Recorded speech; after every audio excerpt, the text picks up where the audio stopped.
A gente foi criado com o salvador da pátria. A gente acha que vai votar Bolsonaro, ele vai salvar a pátria. Alguns acham que o Lula vai salvar consegue nem governar agora. a pátria. E realmente o poder é dividido, né? A quatro, no mínimo 4 mãos aí. O Agriberto, todo mundo associa professor à educação.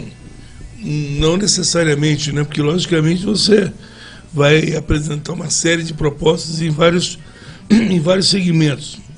E aí, além da educação, o que mais? Ferreira, obrigado pela pergunta, viu? Muita gente faz isso mesmo. Mas eu tive uma carreira híbrida, né? Tanto na sala de aula como na execução de projetos. Eu fui executivo de alguns projetos. Comecei com o Emanuel aqui, as pessoas mais antigas sabem disso aí. O Emanuel, no primeiro mandato dele, me chamou para organizar o programa de desenvolvimento econômico da cidade. Eu fiquei 4 anos à frente disso.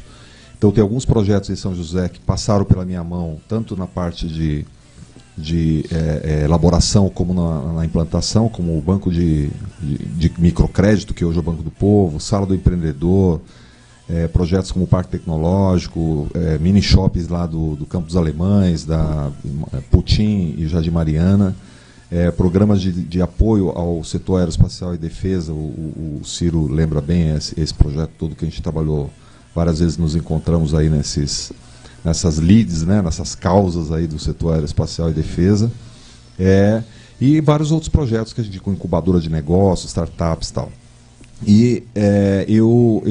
Mas nunca larguei a sala de aula. Ontem, inclusive, eu fiz uma reunião no Bosque dos Eucaliptos, até me emocionei bastante, porque eu lembrei do primeiro dia que eu tive em sala de aula, o B. Veloso. E eu tinha 18 anos. Primeiro entrei na faculdade, uma colega falou: olha, eu preciso urgente de um professor lá e tal, lá na Vila Cândida, e depois no Maria Luísa, em Santana. E eu fui, tremendo que nem vara verde, mas quando eu entrei em sala de aula e dei uma história, eu dei uma aula sobre história do Brasil, e a aula terminava 15 para meio-dia, e foi terminar 1h30, com os alunos ali, 40 alunos conversando, eu quase da idade deles. Aquilo lá nunca mais eu esqueci. E 36 anos depois eu me aposentei em dezembro passado. E falo sempre que 1000 vidas eu tivesse, 1000 vidas eu seria professor. E a vida me levou para uma carreira de gestor. Eu tive algumas dificuldades nessa carreira, porque eu tive uma formação mais na área de humanas, mas eu tive a sorte enorme, a oportunidade enorme de ter alguns professores aqui em São José dos Campos. Um deles foi o próprio Emanuel Fernandes, embora às vezes ele renegue o filho pródigo dele, aí, ele nunca teve um apoio formal a mim, pelo menos politicamente.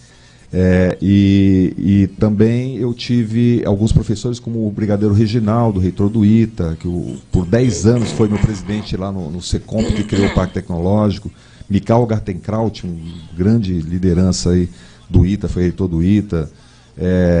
Jerônimo Santana, que era o doutor Jerônimo, era presidente da Fundação Casimiro Montenegro Filho. Então foram pessoas que me ajudaram.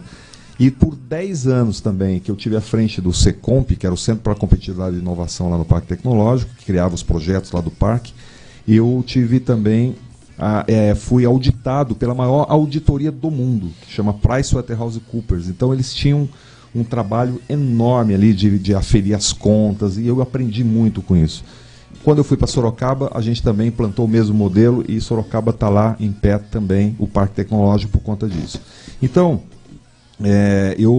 na minha carreira de professor, fiquei os últimos 16 anos na FATEC, também dei aula na Unital, dei aula em outros lugares aí, e eu me orgulho bastante de ter dado aula desde pequenininho, de 5ª série na época, hoje é o 5º ano, até a universidade, pós-graduação e tal.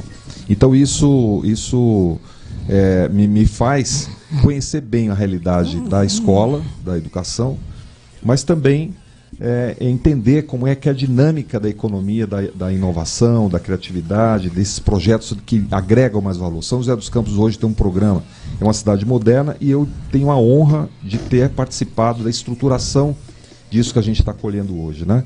Não só como eu, mas lá atrás, se você pegar o brigadeiro Casimiro Montenegro Filho, o brigadeiro Paulo Vitor, o engenheiro Osíris, que eu tenho a honra também de ser diretor de educação licenciado lá do Invoice, que ele é presidente de honra lá da instituição.